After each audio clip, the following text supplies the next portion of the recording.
कृषि, पर्यटन, त्यसपछि गएर यहाँको पूर्वाधार विकास समग्र क्षेत्रलाई एउटा विकासको निम्ति चाहिँ जो अगाडिका राजनीतिक पार्टीहरूले गर्नु पनि भएको छ, गरि पनि रहनु भएको छ, तर त्यतिको विकासले त्यहीले मात्रै यहाँ चाहिँ नपुग्ने स्थिति, जो जनताको, जो यहाँको भूगोलको, यहाँको क्षेत्रको जो खालको विकासहरू अझ पनि अपुग्ताहरू थुप्रै छन्, त्यसलाई चाहिँ पूर्ण गर्नको निम्ति हामीले यहाँ थुप्रो क्षेत्र, खास गरी सडकको पूर्वाधार, त्यसपछि लिएर चाहिँ कृषि, खानेपानी, स्वास्थ्य, शिक्षा तमाम खालको छ। तर यो सबै क्षेत्रलाई व्यवस्थित गर्नको निम्ति हामीले चाहिँ अहिले यो चुनावमा चाहिँ हामी यहाँ भाग लिन आएका छौँ। तर अब अहिले हामीले यो चुनाव उपयोग गरेर या चाहिँ यो चुनावमा भाग लिएर यहाँ सबै हल हुन्छ हामीले त्यो भनेका छैनौँ। कैयौँ यहाँ समस्याहरू छन्। खास गरी हामीले भनेको के अहिले हामीले जितेर यहाँ तपाईको चाहिँ रातारात विकास हुन्छ त भन्न यो सम्भव छैन। हामीले यसलाई चाहिँ एउटा सिस्टम, एउटा विधिमा, एउटा पद्धतिमा, एउटा प्रणालीमा लिएर यसलाई विकासलाई चाहिँ अगाडि बढाउन हामी खोजिरहेका छौँ। अब अहिले हामीले छुट्टै पात्रहरूले, छुट्टै पार्टीले आफ्नो पार्टीको हैन आफ्नो चाहिँ नीति कार्यक्रमहरू जनता कहाँ, त्यसपछि अन्य क्षेत्रहरूसँग चाहिँ भनि पनि राख्नु भएको छ, गइ पनि लगी पनि राख्नु भएको छ। तर उहाँहरूले मात्रै चाहेर यो विकास सम्भव छैन। र हामीले भने के हो भने आजको मूल समस्या यहाँ चाहिँ व्यक्तिको समस्या होइन, विकासको अवरोधहरू। यहाँ मूल विषय के हो भने यसको चाहिँ नीति, यसको सिस्टम, यसको विधि र यसको पद्धति र प्रणाली नै खराबकै कारणले आज कैयौँ सांसदहरू, तपाईँ विगत 64 यता आजसम्म आउँदाखेरि नेपाली कम्युनिस्ट पार्टीको वर्षमान कमरेडहरू, दाइहरू चाहिँ उहाँहरू यही बाटोबाट, यही चाहिँ तपाईँको के छ भन्नुहुन्छ भने सिस्टम र विधिबाट हामी विकास गर्छौँ भनेर आइराख्नु भएको छ, गइ पनि राख्नु भएको छ। तर आज किन जनता सन्तुष्टि छैनन् त भन्दा यसको मूल कानुन नै आज जनताले त्यो आफ्नो जीवनमा हैन अनुभूति गर्ने गरेको किन पाइराखेका छैनन्, यसको विषयमा पनि खोजी गर्नुपर्छ जस्तो लाग्छ। जित्ने आधार त हामीले भनेका छौँ मूलतः सङ्गठन नै हो। तर फेरि यो सङ्गठनको कुराले मात्रै फेरि आजको निर्वाचनहरू जितेका इतिहास रेकर्डहरू छैन। तपाईँ 79 को चुनावको समयमा हेर्नुहोस्, कैयौँ पार्टीहरू, कैयौँ शक्तिहरूले सङ्गठनको बेस नभइकन पनि चुनाव जित्नु भएको छ। तर हाम्रो सही नीति र सही नेतृत्व र सही विचार भएकै कारणले हामीले जित्छौँ चाहिँ हामीले भनेका छौँ।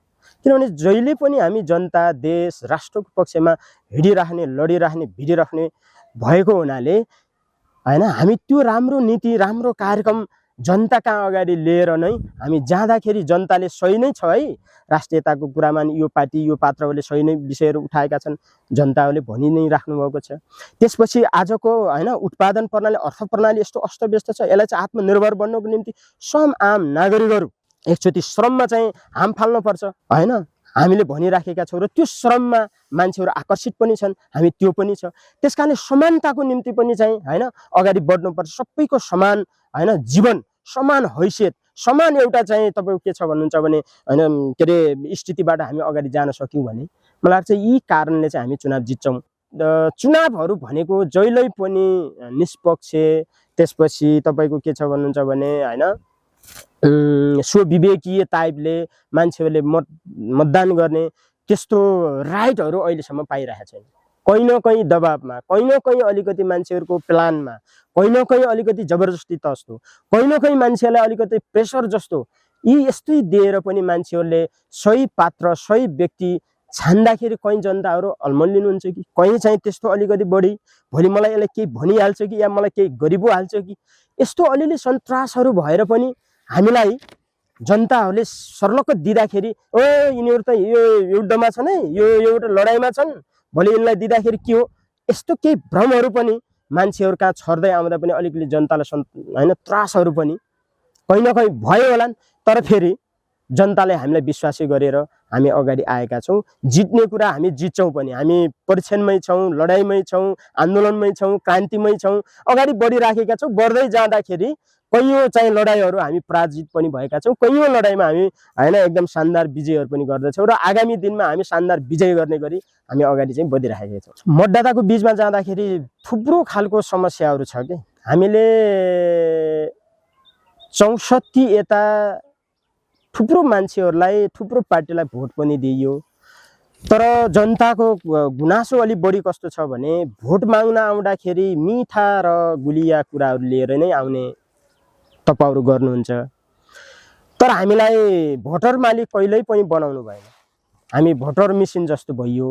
हाम्रो गाउँमा खानेपानी छैन, हाम्रो गाउँमा राम्रो शिक्षा छैन, राम्रो स्वास्थ्य छैन, राम्रो सिँचाइ छैन, बाटोघाटो अहिले अस्तव्यस्त छन्, कुखुराले खोर्सिएका जस्ता बाटाहरू छन्। तर त्यसको चाहिँ स्तर हेर्नुहुन्छ भने यस्तो त्यहाँ जताततै हैन तपाईको चाहिँ धुलो र धुवा, त्यसपछि गएर तपाईको चाहिँ थुप्रो एक्सिडेन्टहरू दुर्घटनाहरूले मानवीय त्यहाँ त्यत्रोको क्षतिहरू भएका छन्।